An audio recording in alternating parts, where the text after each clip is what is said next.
What's the name of the first country that comes to mind when I say domestic terrorism, political kidnappings, military occupation, and murder? It's probably not Canada.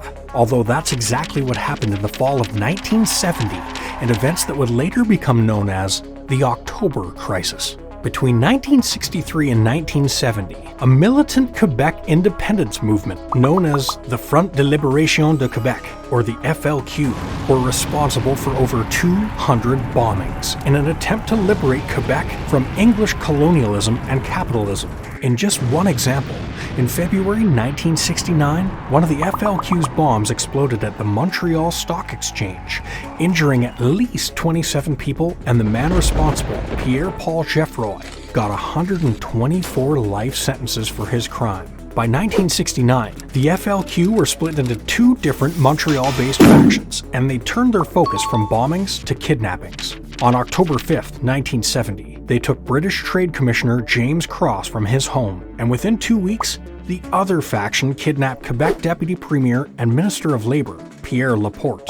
After Laporte was kidnapped, elected officials were terrified that they were next, and both the Quebec Premier and Montreal Mayor asked for help from the federal government. On October 16th, the Premier of Canada, Pierre Trudeau, responded by deploying the military and invoking the War Measures Act, which basically stripped Canadians of their legal rights from police investigation, the only time it's been applied during peacetime in Canadian history. After that, on October 17th, more than 250 people were arrested, and that day, they found Pierre Laporte's strangled body in the trunk of a car.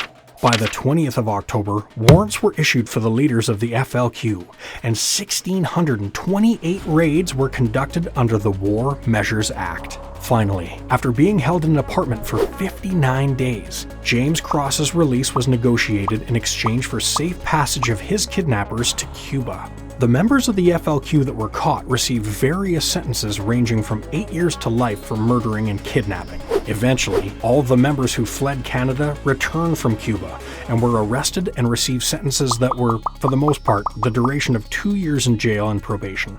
The Canadian federal response to the kidnappings was extremely controversial, and out of 497 people arrested, only 62 were charged. Certain tactics were deemed illegal by the Macdonald Commission, which led to the creation of the Canadian Security and Intelligence Service. Separate from the RCMP, the War Measures Act was repealed in 1988 and replaced by the Emergencies Act, with limited and specific powers for the government to deal with security emergencies that were subject to the Canadian Charter of Rights and Freedoms and the Canadian Bill of Rights.